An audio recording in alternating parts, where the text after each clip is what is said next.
6ஆம் வசனம். ஜாதிகள் கொந்தளித்தது, ராஜ்யங்கள் தத்தளித்தது. இதுக்கு அடுத்த வசனம். அவர் தமது சத்தத்தை முழங்க பண்ணினார், சேனையின் கர்த்தர் பூமி முருகி பெற்று சேனைகளின் கர்த்தர் நம்மோடு இருக்கிறார். யாக்கோபின் தேவன் நமக்கு உயர்ந்த அடைக்கலமானவர். சேனைகளின் கர்த்தர் நம்மோடு இருக்கிறார். யாக்கோபின் தேவன் நமக்கு உயர்ந்த அடைக்கலமா இருக்கிறார். ஆமென். சேனைகளின் கர்த்தர் நம்ம ஆராதிக்கிற தேவன் அவர் யாரு? அவர் சாதாரணமான தேவன் அல்ல, ராஜாதி ராஜா. அவர் கர்த்தாதி கர்த்தா. ஆமென். அவர் ஒருவரும் சேரக்கூடாத ஒளியில் வாசம் பண்ணுகிறார். அவரை குறித்து வேதம் சொல்லுகிற இந்த வசனத்துல அவர் சேனைகளின் கர்த்தர். அவரை ஆராதிக்கிறதுக்கு ஒரு கூட்டம் இருக்கு. அவர் படைகளின் ஆண்டவர். அவருக்காக யுத்தம் செய்ய, கர்த்தருக்காக யுத்தம் செய்ய கோடான கோடி தூதர்கள் இருக்கிறாங்க. ஆமென். கோடான கோடி தூதர்கள் இருக்கிறாங்க. ஆனா எல்லா மகிமையும் அவர் துறந்து கல்வாரி சிலுவையிலே நமக்காக மரித்தார். கல்வாரி சிலுவையிலே அவர் மரிப்பதற்கு முன்பாக அவர் சொன்னார், நான் இப்போ என் பிதாவுக்கு கட்டளையிட்டா எத்தனையோ தூதர்கள், கோடிக்கணக்கான தூதர்கள் அனுப்பி எனக்காக யுத்தம் செஞ்சிருவாங்க. ஆனா அதெல்லாம் நான் வேண்டான்னு சொல்லி என் பிள்ளைங்களுக்காக, ஆமென், என் பிள்ளைங்க இந்த என்னுடைய மரணத்தின் நிமித்தம் அவர்கள் ரட்சிக்கப்பட முடியும். எனவே என் பிள்ளைங்களுக்காக எல்லா மகிமையும் நான் எனக்குள் அடக்கி கொண்டு நான் சிலுவையிலே மரித்தேன். அவ்வளோ அன்புள்ள தேவன். அவர் நமக்காக ஜீவனை தந்ததினால் அன்பு இன்னதென்று நாம் அறிந்திருக்கிறோம். என் அன்பிற்குரியவர்களே, அவர் அவ்வளோ பெரிய தேவன். அவரிடத்துல இல்லாதது ஒன்றுமே இல்லை. அவர் சொல்ல ஆகும், அவர் கட்டளையிட நிற்கும் பயங்கரமான பராக்கிரமசாலி என்று வேதம் சொல்கிற நம்முடைய ஆண்டவர். அப்படிப்பட்ட தேவனை நாம் ஆராதிக்கிறோம். எனவே நாம் சோர்ந்து போக வேண்டாம். யாராவது ஒருத்தர் உங்களை பேசிட்டாங்க, உங்களுக்கு எதிராக பண்ணிட்ட உடனே பயப்படாதீங்க. நான் ஒண்ணும் இல்லை அப்படின்னு சொல்லாதீங்க. நமக்கு எல்லாம் இருக்கு, இதெல்லாம் நமக்கு கொடுக்கணும். இது அதிகாரம், தேவ தூதர்களும் அதிகாரங்களும் இப்போ அவருக்கு கீழ்பட்டிருக்கு. இந்த அபிஷேகத்தை, இந்த ஆசீர்வாதத்தை நமக்கு கொடுப்பதற்காக தான் கடவுள் சேனைகளின் கர்த்தர் எப்படி இருந்தாரு? தன்னைத்தான் தாழ்த்தி தன்னைத்தான் வெறுமையாக்கி அடிமையின் ரூபத்தை எடுத்தார். ஒரு அடிமையை போல வந்தார். சாதாரண ஒரு மனுஷன் இன்னைக்கு இருந்து நாளைக்கு அடுப்புல போற ஒரு காட்டுப்புள்ள போல ஒரு மனுஷன் பிலாத்து, அவனுக்கு முன்பாக அவர் தாழ்மையோடு நின்று அவன் பேசுறான், பெரியவன் பேசிட்டு இருக்கான். ஆனா இவர் ஒரு அடிமையை போல நின்றார். எதற்காக? நாம் யார் முன்னாடியும் இப்படி கை கட்டி நிக்க கூடாது என்பதற்காக. ஹல்லேலூயா. நாம் எவன் முன்னாடியும் தாழ்ந்து நிக்க கூடாது. நாம் கம்பீரமா நிற்பது, ராஜா போல நிக்கணும் என்பதற்காக கடவுள் எல்லா மகிமையும் துறந்தார். ஆமென். எனவே பயப்படாதீங்க. தேவ தூதர்களும் அதிகாரங்களும் இப்போ நமக்கு கீழ்பட்டு இருக்கிறது. சொல்லுங்க, தைரியமா சொல்லுங்க, எவனுக்கு நான் அடிமை கிடையாது. ஆமென். எவனும் என்னை அடிமைப்படுத்த முடியாது. ஆமென். கர்த்தர் என்னை உயர்த்துகிறார். வேதம் சொல்லுகிறார், அவர் தாழ்ந்தவர்களை உயர்த்துகிறதே. ஓ, குப்பையிலிருந்து எடுத்து பிரபுக்களோடும் ராஜாக்களோடு உட்கார பண்ணுகிற தேவன். வேதத்துல பாத்தீங்கன்னா எகிப்தியரை குறித்து வேதம் சொல்லுகிறது. எகிப்தியர் யூதர்களை, அந்த மேய்ப்பர்கள், ஆடு மேய்க்கிறவங்களை எப்படி பேப்பாங்கன்னா அருவருப்பா நினைப்பாங்க, ரொம்ப அற்பமா நினைப்பாங்களாம். ஆடு மேய்க்கிறவங்கன்னா யூதர்கள் அந்த நாள்ல ஆடு மேய்க்கிற தொழில் செஞ்சாங்க. ஆடு மேய்ப்பர்களை பார்த்து அவங்க அற்பமா நினைப்பாங்க, அவ்வளவு குப்பையா நினைப்பாங்க. ஆனா அதே யூத குலத்துல அந்த யோசேப்பை எல்லா மக்களுக்கு முன்பாக கர்த்தர் உயர்த்தினார். எவன் அற்பமா நினைச்சானோ அவன் எல்லாம் அன்னைக்கு யோசேப்பு கரங்களை நீட்டினாதான் அவன் செய்ய முடியும். இதை நீ செய்யினாதான் செய்ய முடியும், இதை செய்யாதனா செய்ய முடியாத. அவன் கீழே எல்லாரும் வந்துட்டாங்க. ஆமென். கர்த்தர் உயர்த்துவா. நீங்க ஒருவேளை சமுதாயத்துல ஒடுக்கப்பட்டு இருக்கீங்களா? ஒருவேளை உங்க குடும்பத்துல ஒடுக்கப்பட்டு இருக்கிறீங்களா? ஒருவேளை நீங்க வேலை பார்க்கிற இடங்கள்ல ஒடுக்கப்பட்டு இருக்கலாம். கர்த்தர் இந்த நாள்ல உங்களை பார்த்து சொல்றார், நான் உன்னை உயர்த்துவேன். ஏன்னா நான் ராஜாதி ராஜா, நான் படைகளின் ஆண்டவர், நான் சேனைகளின் கர்த்தர். நான் உனக்காக, என் அன்பு மகனே மகளே, உனக்காக நான் அடிமையின் ரூபம் எடுத்தேன். நாமே எல்லாவற்றையும் எனக்குள்ள அடக்கிட்டு அவர் அடிமையை போல நின்ன ஏசப்பாவை ஏரோதுட்டு அனுப்புறாங்க. அவன் அவரை பரியாசம் பண்றான். அவர் அமைதியா நின்னான். ஒரு அடிக்கப்படும்படி கொண்டு போற ஒரு ஆடு எப்படி தன் மயிர் கத்தரிக்கவனுக்கு முன்பாக அது ஒரு சத்தம் விடாது இருக்குமோ, வாயை திறவாது இருக்குமோ, அப்படியே அவர் வாயை திறக்காம இருந்தார் என்று ஏசாயா 53 சொல்லுகிறார். அவர் அமைதியா நின்றார். எதற்காக? நம்மை ராஜாக்களாக, ஆசாரியர்களாக மாற்றுவதற்காக, நமக்கு மேன்மை கொடுப்பதற்காக அவர் எல்லாவற்றையும் இழந்தார். இன்னைக்கு நம்ம ஒண்ணும் இல்லைன்னு சொல்லக்கூடாது. நம்ம ஒண்ணு இல்லாம இருந்தோம். ஆனா இன்னைக்கு நமக்குள்ள அவர் பொக்கிஷத்தை ஊத்திட்டார். ஆமே, நமக்குள்ள அதிகாரத்தை கொடுத்துட்டாரு, வல்லமையை கொடுத்துட்டார். நம்ம மண்ணான நம்ம அவர் பிள்ளையா மாத்திட்டாரு. ஆமே, இப்ப நம்ம இயேசுவின் பிள்ளைகள். சொல்லுங்க, நான் யாருக்கு அடிமை கிடையாது. பிசாசு என்ன அடிமைப்படுத்த முடியாது, வியாதி என்ன அடிமைப்படுத்த முடியாது. சொல்லுங்க, மரணம் இனி அவரை ஆண்டு கொள்வதில்லை. சொல்லுங்க, மரணம் இனி எங்களை ஆண்டு கொள்வதில்லை. இனி நாங்கள் மரிப்பதில்லை. பாதாளத்தின் வாசல் எங்களை மேற்கொள்ளாது.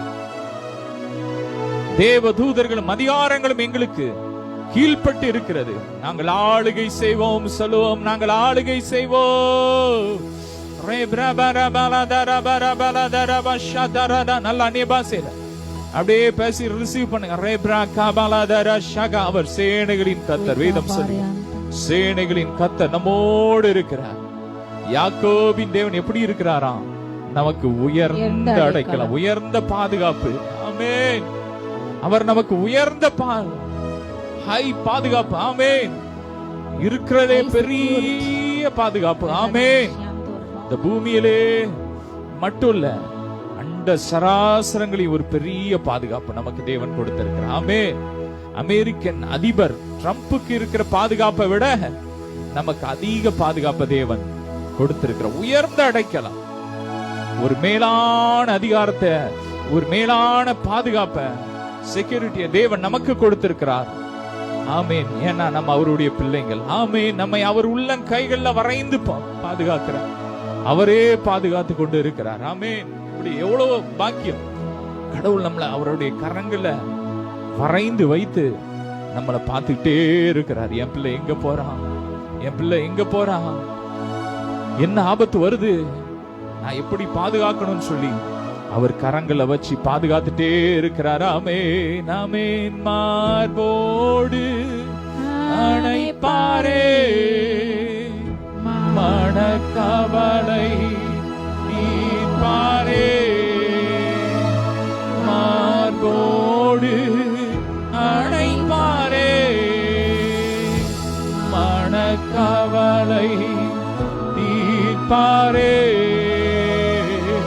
ஒரு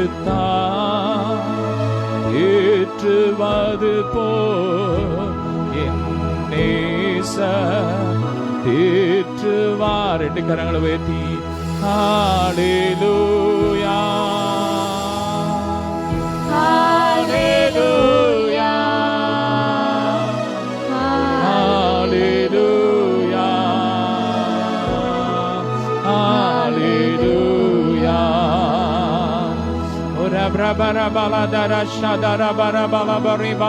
நல்ல வாய் திறந்து அப்படியே அந்நிய பாஷையில கரம் பிடித்து நடத்துவார், கண்மாலை மேல் நிறுத்துவார், கரம் பிடித்து நடத்துவார், கண்மாலை மேல் நிறுத்துவார். ஒரு தான் தேற்றுவது போல் என் நேசர் தேற்றுவார். ரெண்டு கரங்களை உயர்த்தி ஹல்லேலூயா, ஹல்லேலூயா, ஹல்லேலூயா, ஹல்லேலூயா. ஆமென். அவர் நம்மை உள்ளங்கரங்கள்ல வைத்திருக்கிறார், நம்மை பாதுகாக்கிறார். வேதம் சொல்லுகிற உன்னை தொடுகிறவன் என் கண்மணியை தொடுகிறான். ஆமென். கண்கள்ல வைத்திருக்கிறார். கண்களின் இமை போல, விழி போல, கருவிழியை போல நம்மை அவர் பாதுகாத்து வருகிறார். எனவே சோர்ந்து போகாது இருக்கிறார். உங்க பிரச்சனைகள் அவருக்கு தெரியும், உங்கள் வேதனை அவருக்கு தெரியும். அவர் நம்மை காண்கிற தேவன். ஆமென். தேவனுடைய கண்கள் எங்க எப்படி இருக்கிறதாம்? பூமி எங்கும் உலாவி கொண்டு இருக்கிறது. கண்கள் உலாவி கொண்டு இருக்கிறது. பார்த்துக்கிட்டே இருக்கிறார்.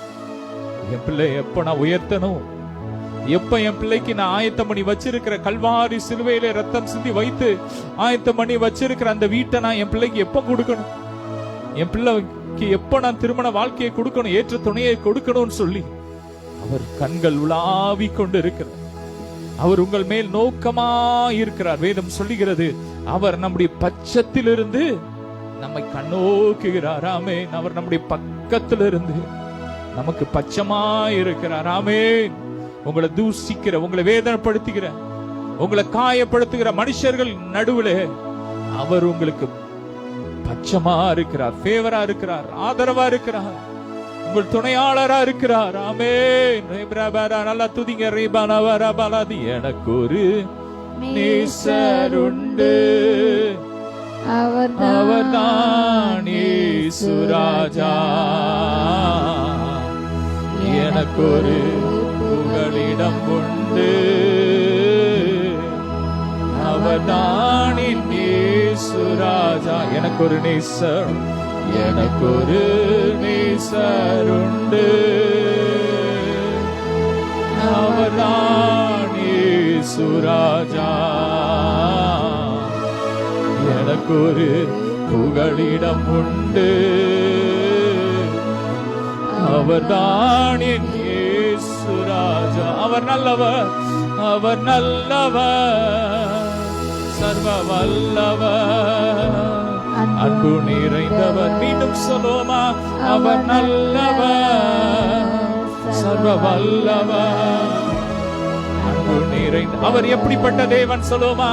அவர் நல்லவர், சர்வ வல்லவர், அன்பு நிறைந்தவர். ஆமென்.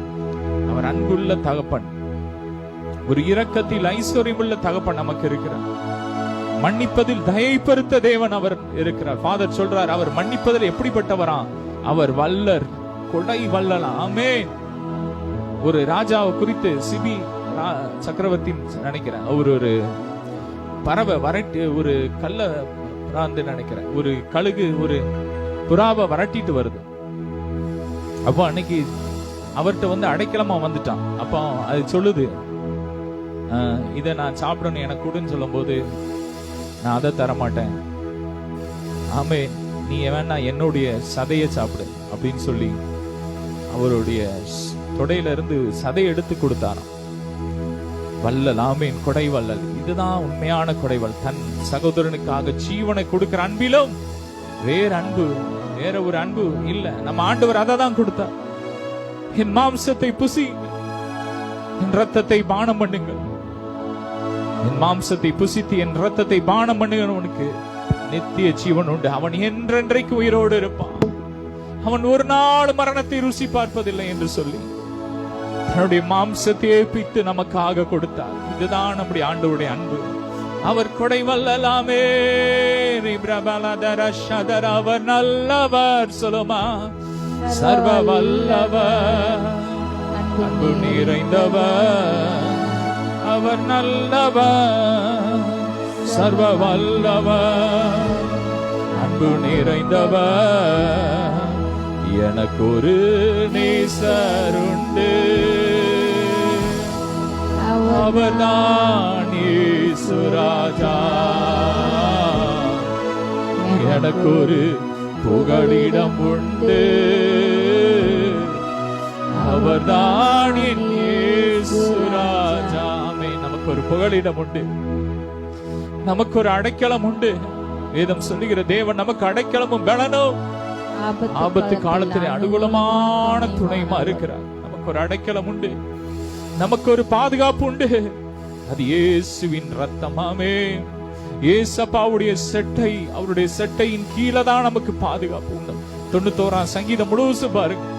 அவருடைய செட்டை கீழே இருக்கிறவனுக்கு அடைக்கலமா இருக்கிற தம்முடைய பிள்ளைகளுக்கு என்ன பாதுகாப்புன்னு அவர் போட்டிருக்கிறார். பகலிலே வெயிலாயினும் இரவிலே நிலமாயினும் உங்களை சேதப்படுத்தார். ஆமென்.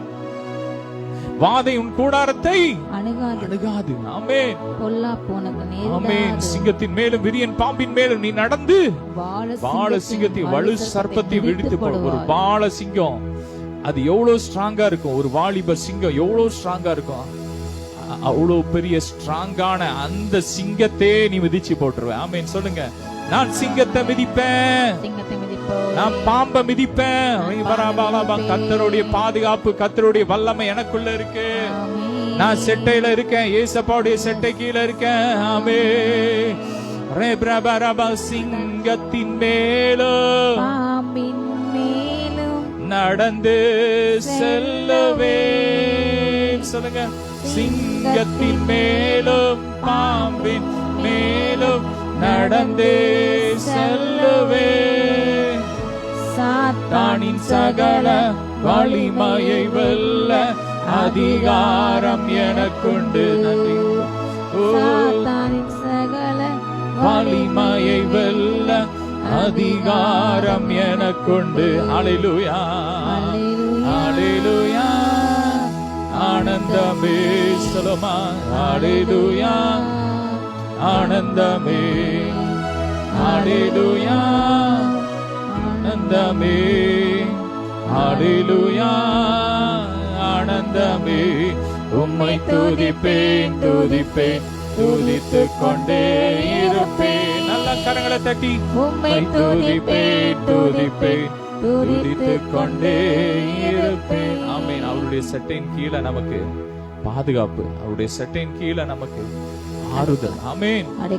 தேவன் நமக்கு அடைக்கலம் பலனும் ஆபத்து காலத்திலே அனுகூலமான துணை, அனுகூலமான துணையா இருக்கிறார். சேனைகளின் கர்த்தர் நம்மோடு இருக்கிறார்.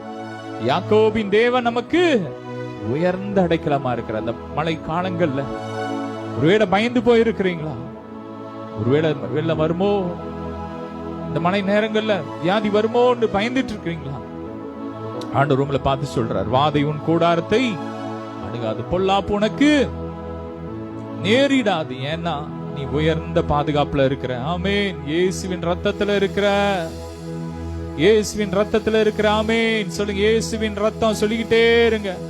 ராத்திரி படுக்கிறதுக்கு முன்னாடி ஜெபம் பண்ணிட்டு கொஞ்ச நேரம் இயேசுவின் ரத்தம் சொல்லுங்க.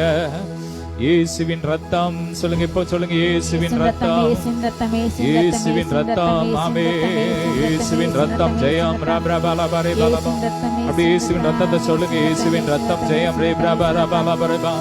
இயேசுவின் ரத்தம் ஜெயம். ஆமென். இயேசுவின் ரத்தம் ஜெயம்.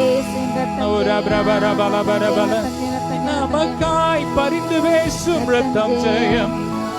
நாள்தோறும் பாதுகாக்கும் ரத்தம் ஜெயம். சொல்லுமா. நமக்காய் பரிந்து பேசும் ரத்தம் ஜெயம். நாள்தோறும் பாதுகாக்கும் ரத்தம் ஜெயம். நீதிமானாக்கிடும் ரத்தம் ஜெயம். நித்திய ஜீவன் தரும் ரத்தம் ஜெயம். நீதிமானாக்கிடும் ரத்தம் ஜெயம். நித்திய ஜீவன் தரும் ரத்தம் ஜெயம். ரத்தம் ஜெயம். ஆஹா ரத்தம் ஜெயம். சொல்லுமா. ரத்தம் ஜெயம். ஓஹோ ரத்தம் ஜெயம். கல்வாரி இயேசுவின் ரத்தம் ஜெயம். காருண்ய தேவனின் ரத்தம். கல்வாரி ரத்தம் ஜெயம். காருண்ய தேவனின் ரத்தம் ஜெயம். ஆமென். இயேசுவின் ரத்தத்தை சொல்லிக்கிட்டே இருங்க. ஆமென். ரத்தத்தை கூப்பிடுங்க. ஒரு பிரச்சனை வருதா, இயேசுவின் ரத்தம், இயேசுவின் ரத்தத்தை கூப்பிட்டுக்கிட்டே இருங்க, சொல்லிக்கிட்டே இருங்க, அறிக்கை பண்ணிக்கிட்டே இருங்க. இயேசுவின் ரத்தத்தை வாயால அறிக்கை பண்ணுங்க, வாயால அறிக்கை பண்ணுங்க. வாயை திறந்து இயேசுவின் ரத்தம் ஜெயம். ஆமென் சொல்லிக்கிட்டே இருங்க. சொல்ல சொல்ல பிசாசு எரியுது. இயேசுவின் ரத்தத்தை சொல்ல சொல்ல வியாதி மறையுது. இயேசுவின் ரத்தத்தை சொல்ல சொல்ல கட்டுகள்லாம் உடையுது. ஆமென். அன்னைக்கு இஸ்ரவேல் ஜனங்கள் எகிப்தில இருந்து புறப்பட்ட நாள்ல ஆண்டவர் 10வது வாதைய எகிப்திற்கு கொடுத்தார். என்ன வாதைனா தலைப்பிள்ளை சங்காரம். ஒரு சங்கார தூதன் ஒவ்வொரு வீட்டுக்குள்ள போய் என்ன பண்ணிட்டாரு, எகிப்தில உள்ள ஒவ்வொருடைய தலைப்பிள்ளைகளையும் சங்கரிச்சிட்டார். ஆனா இஸ்ரவேல் வீட்டுல மட்டும் சாவு கிடையாது. ஏன்னா ஆண்டவர் சொல்லிட்டார், அந்த ஆட்டை அடிச்சு அந்த ஆட்டை வெட்டி அந்த இரத்தத்தை நிலை கால்கள்ல பூசி. ஆமென். இன்னைக்கு இயேசுவின் நாமம். ஆமென். இரத்தம் நமக்காக சிந்தப்பட்டிருக்கிறது. அடிக்கப்பட்ட ஆட்டுக்குட்டியானவர் நமக்காக அவருடைய சரீரத்தை அடிக்கப்பட்டு பிதா தம்முடைய சொந்த குமாரனை ஒரு ஆடை போல அடித்து அந்த ரத்தத்தை இன்னைக்கு நம்ம மேல பூசி இருக்கிறார். சொல்லுங்க, இயேசுவின் ரத்தம் என் மேல பூசி இருக்கு. சொல்லுங்க, இயேசுவின் ரத்தம் எங்க வீட்டுல பூசி இருக்கு. இயேசுவின் ரத்தம் எங்க நிலை கால்கள்ல பூசி இருக்கு. இயேசுவின் ரத்தம் இருக்கிற வீடுகளுக்குள்ள சங்கார தூதன் வரமாட்டாரு. அவங்களுக்கு ஆக்கினை தீர்ப்பு கிடையாது. இயேசுவை ஆராதிக்கிற பிள்ளைங்களுக்கு ஆக்கினை தீர்ப்பு கிடையாது. இந்த உலக மக்களுக்கு இந்த கடைசி நாட்கள்ல உலகமெங்கும் நியாய தீர்ப்பு நடந்துகிட்டே இருக்கு. ஒவ்வொரு நாளும் கேள்விப்படுறோம், அங்க அழிவு, அங்க நிலநடுக்கம், அங்க சுனாமி, அங்க சண்டை, அங்க யுத்தம். இதெல்லாம் உலக மனுஷனுக்கு. ஆமென். உலக மனுஷனுக்கு ஆக்கினை தீர்ப்பு உண்டு. இயேசுவை அறியாதவனுக்கு ஆக்கினை தீர்ப்பு உண்டு என்று வேதம் சொல்லி. ஆனா இயேசுவை விசுவாசிக்கிற பிள்ளைங்க வாழ்க்கையில ஆக்கினை தீர்ப்பு கிடையாது. சொல்லுங்க, இயேசுவின் ரத்தம் என்ன நீதிமானா மாத்தி இருக்கு. நான் இயேசுவின் ரத்தத்தால் சுத்தமா இருக்கேன். கரங்களை தட்டி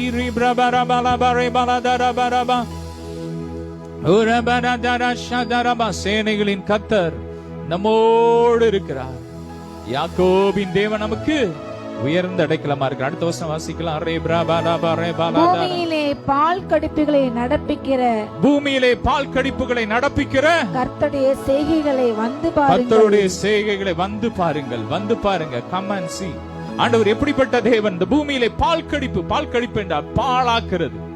இந்த பூமியை தேவன் பாழாக்கி கொண்டிருக்கிறார். எதற்காக? அவர் படைச்ச அந்த பூமி தான். ஆனா தேவனுக்கு விரோதமாய் ஜனங்கள் பாவம் செய்த போது தேவன் இந்த பூமியை பாழாக்கி போட்டு விட்டார். ஆமே. இன்னைக்கு நிலநடுக்கம் வருது. தேவன் கோபம் பற்றி எரியுது. நியாய தீர்ப்பு வருது. இந்த பூமி பாழாய் போகிறது. இதெல்லாம் வந்து பாருங்க. கடவுள் எப்படிப்பட்ட வல்லமையுள்ள தேவன். வந்து பார்த்து மனம் திரும்பு. இயேசுவை அண்டிக்கொள். அவரை அண்டிக் கொண்ட யாவரும் பாக்கியவான்கள். சொல்லுவோமா?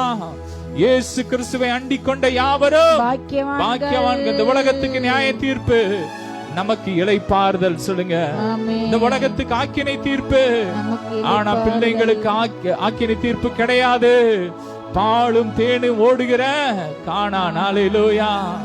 அப்படிப்பட்ட ஒரு வாழ்க்கைக்குள்ள நம்மளை கொண்டு வந்துட்டார். ஆமென். இருளின் அதிகாரத்திலிருந்து நம்மை விடுதலாக்கி அன்பின் குமாரனுடைய ராஜ்யத்திற்கு உட்படுத்தி இருக்கிறார். பூமியிலே பால் கடிப்புகளை நடப்பிக்கிற தேவனுடைய செயலை வந்து பாருங்கள். அடுத்த வசனம். அவர் பூமியின் கடைமுனை மட்டும், அவர் பூமியின் கடைமுனை மட்டும் யுத்தங்களை ஓய பண்ணுகிறார். யுத்தங்களை ஓய பண்ணுகிறார். வில்லை ஒடித்து ஒடித்து ஈட்டியை முறிக்கிறார்.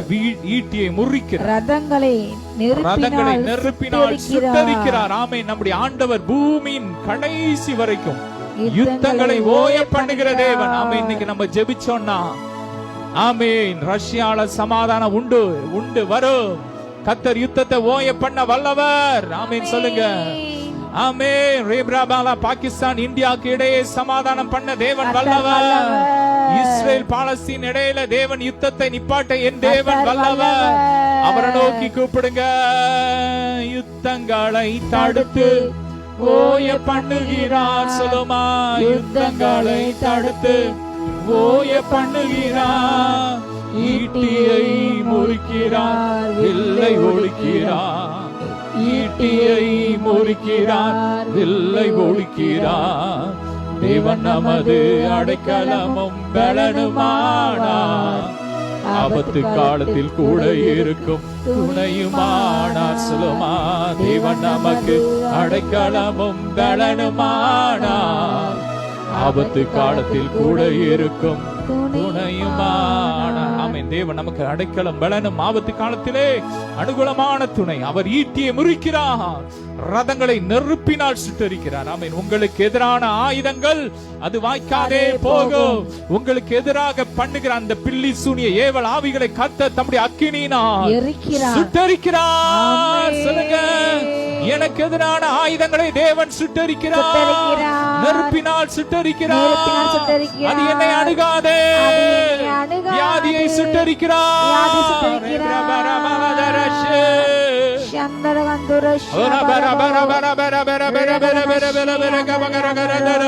தேவனுடைய அக்கினி என் மேல இருக்கு சொல்லுங்க. ஒரு தேவ ஊழியர், ஒரு பெரிய தேவ ஊழியர், உலகத்தை வெளிநாட்டுல அது பேர் தெரியல. அப்போ ஒரு முறை கொள்ளை நோய் பரவுச்சான். உலகம் எங்கும் கொள்ளை நோய் பரவும் போது அவர் எல்லாரும் சொன்னாங்களா, இந்த கிருமி வந்துரும் நீங்க அப்படி இப்படின்னு சொல்லும் போது அவர் சொன்னாராம், அந்த கிருமிகள் எல்லாம் கொண்டு வா அப்படின்னாங்களாம். மொத்தமா ஏகப்பட்ட கிருமி, அது ஒரு சொட்டு பட்டாலே அவ்வளவு பாதிக்கும். இதை கொண்டு என் கையில வையினாங்களாம். வச்சுட்டு அடுத்தது லேப்ல டெஸ்ட் பண்ணாங்களாம். அந்த கிருமி எல்லாம் எரிஞ்சிட்டு. ஆமேன். ஏன்னா அவருக்குள்ள இருக்கிற தேவாக்கினி. ஆமேன் சொல்லுங்க. எனக்குள்ள தேவாக்கினி இருக்கு. எந்த கிருமி வியாதி கிருமி வந்தாலும் எரிஞ்சிரும். எந்த பொறாமை ஏவல்கள் வந்தாலும் எரிஞ்சிரும். எந்த மாந்திரிகம் வந்தாலும் எரிஞ்சிரும். அது என்ன சேதப்படுத்தாதே. பகலிலே வெயிலாயினும் இரவிலே நிலவாயினும் என்னை சேதப்படுத்தாதே. நான் ஏசப்பாவுடைய செட்ட கீழே இருக்கிறேன். நான் உன்னதமானோட மறைவில் இருக்கிறேன். ஆமென். சேனைகளின் கர்த்தர் நம்மோடு இருக்கிறார். யாக்கோபின் தேவன் நமக்கு உயர்ந்த அடைக்கலமா இருக்கிறார். அவர் பூமியின் கடையாந்திர வரை யுத்தங்களை ஓய பண்ணுகிற தேவன். ஆமென். சாலமோன் நாட்கள்ல பாத்தீங்கன்னா எங்கும் இளைப்பாறுதல், எங்கும் யுத்தமே கிடையாது. ஒரு இளைப்பாறுதலை தேவன் கொடுத்தார். இன்னைக்கு அப்படிப்பட்ட ஒரு இளைப்பாறுதலின் வாழ்க்கையை தேவன் நமக்கு கொடுத்திருக்கிறார். உங்க வாழ்க்கையில கிறிஸ்துவுக்குள் நம்ம இருக்கும்போது, கிறிஸ்துவோடு நடக்கும் போது, ஆவியில ஜெபிக்கும் போது, வேத வசனத்தை அறிக்கை பண்ணும் போது, வேதம் சொல்லுகிறது உங்க வாழ்க்கையில எந்த பகுதியிலும் யுத்தம் இருக்காது. ஒருவனுடைய வழி கர்த்தருக்கு பிரியமாயிருந்தால் அவன் சத்துருக்களும் அவனோடு கூட சமாதானமாவார்கள். உங்களை வேதனைப்படுத்துற சத்துருக்கள் ஒரு நாள் வருவார்கள், உங்களோடு சமாதானமாவார்கள். அல்லேலூயா. உங்களோடு மாத்திரம் கர்த்தர் இருக்கிறார் என்று அவர் சொல்வார்கள். கர்த்தர் நிச்சயமாய் உன்னோடு இருக்கிறார் என்று அநேகர் அறிக்கை செய்வார். அநேகர் அறிந்து கொள்வார்கள். இது முதல் அநேகர் அறிக்கை செய்வார்கள். நான் உனக்கு போதித்து நடக்கும் பாதையை நாள்தோறும் காட்டுவேன். பயப்படாதே. உன்மேடன் கண் வைத்து ஆலோசனை சொல்லுவேன். உன்மேடன் கண் வைத்து ஆலோசனை சொல்லுவேன். அறிவுரை நான் சொல்லுவேன். சொல்லுமா, உனக்கு அறிவுரை நான் சொல்லுவேன். ஆமென். கர்த்தர் நிச்சயமாய் நம்மோடு இருக்கிறான் சொல்லி ஒரு நாள் சத்துருக்கள் வந்து நம்மோடு சொல்லுவாங்க. ஆமென். அப்படிப்பட்ட ஒரு மகிமையான வாழ்க்கையை தேவன் நமக்கு கொடுத்திருக்கிறார். அதற்காக தான் தேவன் இந்த பூமிக்கு இறங்கி வந்தார். தொடர்ந்து வாசிக்கணும். நீங்கள் அமர்ந்திருந்து நானே தேவன் என்று அறிந்து கொள்ளுங்கள். ஜாதிகளுக்குள்ளே உயர்ந்திருப்பேன். பூமியிலே உயர்ந்திருப்பேன். ஆமென். நீங்கள் என்ன செய்யணும்? அமர்ந்திருங்க. ஆண்டவருடைய சமூகத்தில் அமர்ந்திருந்து கர்த்தரே தேவன் அறிந்துக்கோங்க. கடவுள் இயேசு கிறிஸ்து 11வது தேவன் அல்ல. அவர் ஒருவரே வானத்தையும் பூமியையும் உண்டாக்கின தேவன். அவர் ஒருவரே மெய்யான தேவன். அவர் ஒருவரே துதிக்கு பாத்திரர். அவர் ஒருவரே கனத்துக்கு பாத்திரர். அவர் ஒருவரே மகத்துவத்துக்கு, மகிமைக்கு, ஆராதனைக்கு பாத்திரர். நீங்க அமர்ந்திருந்து அவரை நோக்கி பாருங்க. அமர்ந்துருங்க. ஆண்டவர் சமூகத்தில் உட்காருங்க. உட்கார்ந்து அப்படியே அவர் எப்படிப்பட்ட கடவுள்னு அறிங்க. அதை அறிவதே நித்திய ஜீவன். வேதம் சொல்லுகிறது, ஒன்றான மேதேவனாகிய உம்மையும் நீர் அனுப்பின இயேசு கிறிஸ்துவை அறிவதே நித்திய ஜீவன். ஆண்டவர் அறியணும். அவர் எப்படிப்பட்ட கடவுள். ஏதோ நான் தேவனை ஆராதிச்சேன், எல்லா மக்கள் மாதிரி நானும் ஆராதிச்சேன் இருக்க கூடாது. நம்ம ஆண்டவர் எப்படிப்பட்ட கடவுள். அவர் எப்படிப்பட்ட கடவுள். அவர் எவ்வளவு அன்புள்ள தேவன். அவர் எவ்வளவு வல்லமையுள்ள தேவன். அவர் எவ்வளவு பரிசுத்தமான தேவன். அவர் எவ்வளவு மகத்துவமுள்ள தேவன் என்பதை நாம் அறியணும். அறியத ஆண்டவர் அறியதான் நம்ம வாழ்க்கை மர்வமாக்கப்படும்.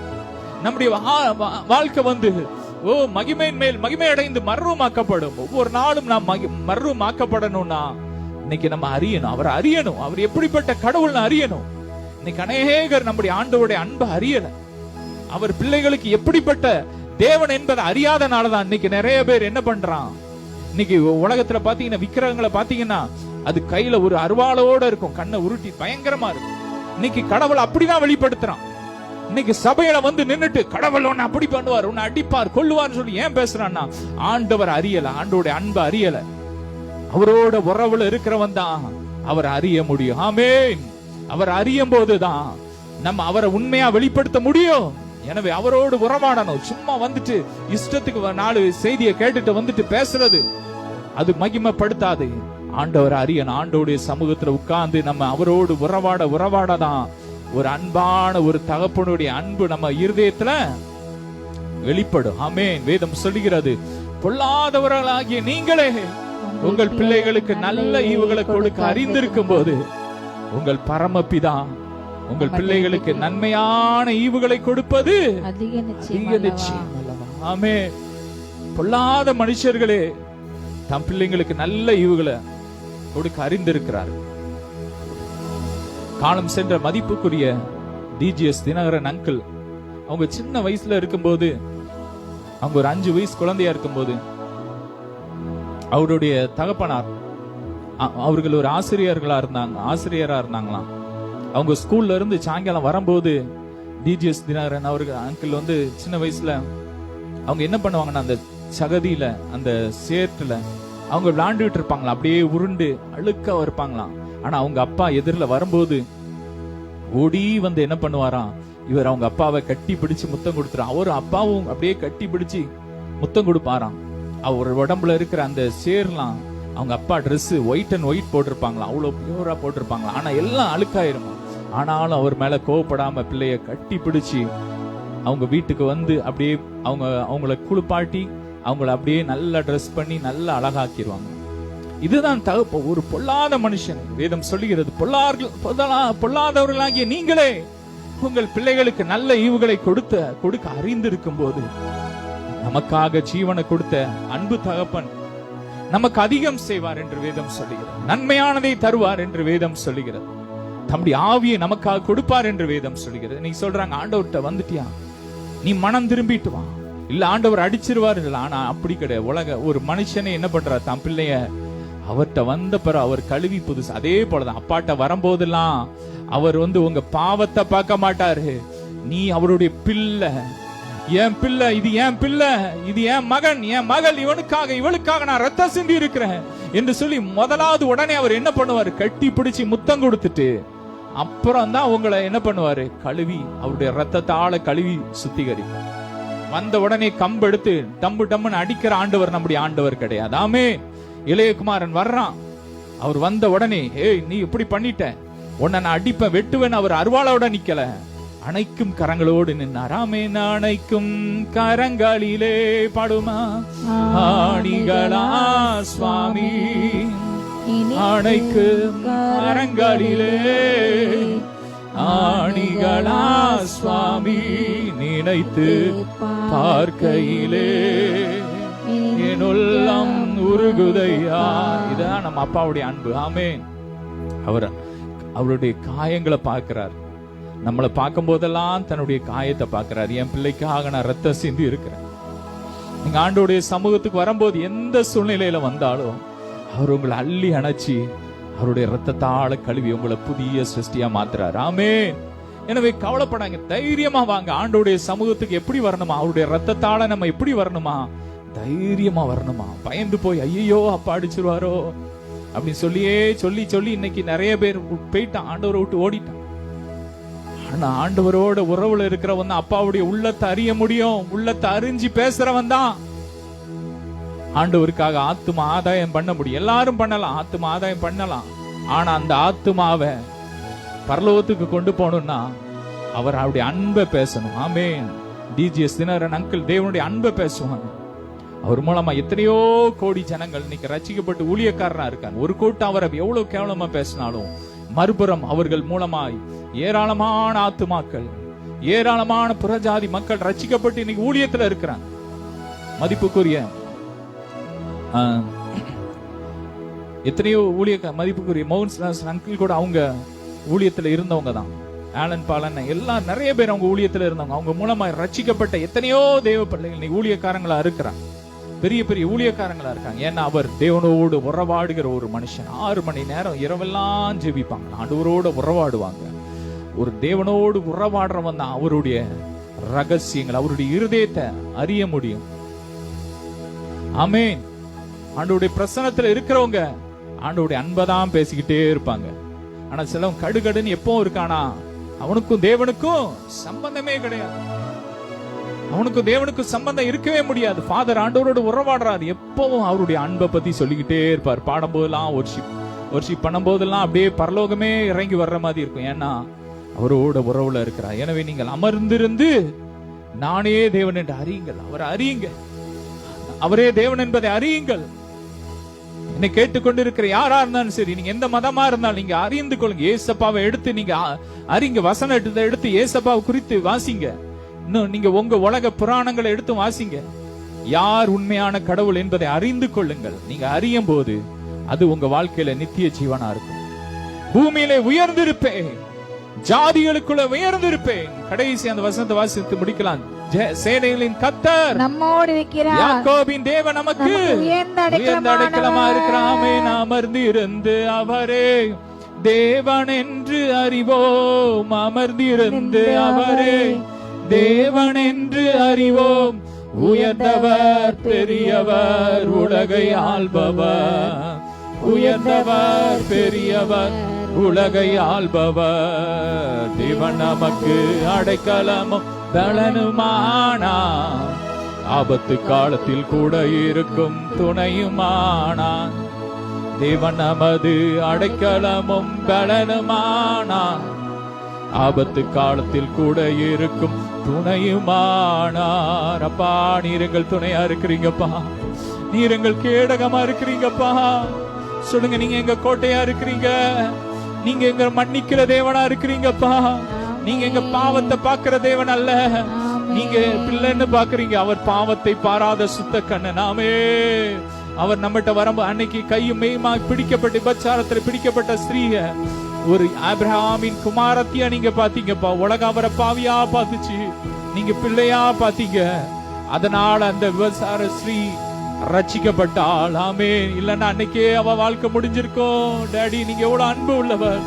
என்றைக்கோ எங்க வாழ்க்கை முடிய வேண்டியதுப்பா. நீங்க இன்னைக்கு எங்களுக்காக ரத்தம் சிந்தி எங்களை பிள்ளையா பாத்தீங்க டாடி. இந்த இரக்கத்துக்கு நன்றி. நல்ல கரங்களை தட்டி நல்ல நல்ல வாய் திறந்த அந்நிய பாஷையில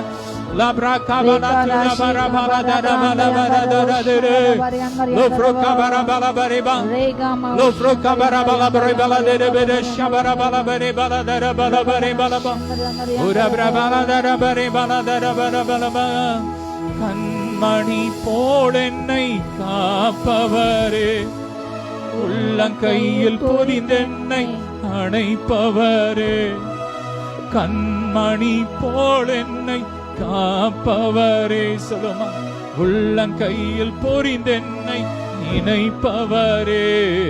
நீ போதும் என் வாழ்விலே இயேசையா, நீ போதும் என் வாழ்விலே. மீண்டும், நீ போதும் என் வாழ்விலே இயேசப்பா, நீர் போதும் என் வாழ்விலே. தாய் போல தேற்றி, தந்தை போல ஆற்றி, தோள் மீது சுமந்திடும் என் நேசையா. தாய் போல தேற்றி, தந்தை போல ஆற்றி, தோள் மீது சுமந்திடும் என் நேசையா. மணி போல என்னை காப்பவர். உம்மை போல உரிந்து கொள்ள யாரும் இல்லையே. உம்மை போல அரவணைக்க யாரும் இல்லையே. நீர் போதும் என் வாழ்விலே. நீங்க அப்படியே உங்களை ஒப்பு கொடுங்க. ஏசப்பா, இனி எங்க வாழ்க்கையில நீங்க போதும்பா, நீங்க போதும்பா. அந்த உலகம் எனக்கு வேண்டாம் அப்பா. உங்களுக்கு தான் என் நேரத்தை கொடுப்பேன். என் முழு இருதயமும் முழு ஆத்துமா முழு பலன் உங்களுக்கு தான். இனி வாழ்வது நான் அல்ல, இயேசுவே வாழ்கிறார். ஒரு வாழ்வு. அது உமக்காக, உணர்வெல்லாம் உமக்காக, உள்ளமெல்லாம் உமக்காக, உணர்வெல்லாம் உமக்காக, உள்ளமெல்லாம் உமக்காக. இயேசு ராஜா, உம் இதய துடிப்பை அறிந்து கொள்ளும் பாக்கியம் தாரும், உம் ஏக்கமெல்லாம் நிறைவேற்ற கிருபை தாரும். Love you daddy. அப்பா ஆசீர்வதிக்கிறோம்ப்பா. ஒவ்வொருவரையும் ரத்தத்துல மூடி மறைச்சுக்கோங்க டாடி, பாதுகாத்துக்கோங்க. ஒவ்வொரு வீடுகளுக்குள்ள இயேசுவின் ரத்தத்தை தெளிக்கிறோம். காரணம் இல்லாமல் இல்ல, எல்லா சாபங்களும் வெளியேறட்டும், எல்லா சாபம் முறிக்கப்படட்டும், தரித்திரம் முறிக்கப்படட்டும். செழிப்பின் அபிஷேகத்தை ஊற்றுங்கப்பா, ஐஸ்வர்யத்தை ஊற்றுங்க, கிருபையின் ஆவிய, விண்ணப்பத்தின் ஆவிய ஊற்றுங்கப்பா. எல்லா தரித்திரமும் நியாய தீர்ப்பு எல்லாம் வெளியேறட்டும், விலகட்டும், அடிச்சு வரட்டும். ஒவ்வொருவரையும் ரத்தத்துல மூடி மறைச்சுக்கோங்க. இந்த பூமி அறியிற அறிவெல்லாம் வளரட்டும், அறியட்டும்பா. எல்லா மக்களும் உங்களை அறியணும்பா. ஒருவரும் கெட்டு போறது நமக்கு சுத்தம் இல்ல. எல்லாருக்காக நீங்க மறிச்சிட்டீங்கப்பா. எல்லா மக்களையும் ரத்தத்துல ஒப்பு கொடுக்குற ஒவ்வொருவரையும் பாதுகாத்துக்கோங்க, ஆசீர்வதிங்க. எல்லா கன மகிமை உமக்கே செலுத்திக்கிறோம் இயேசுவின் மூலம் பிதாவே, ஆமென். ஹalleluya. God bless you.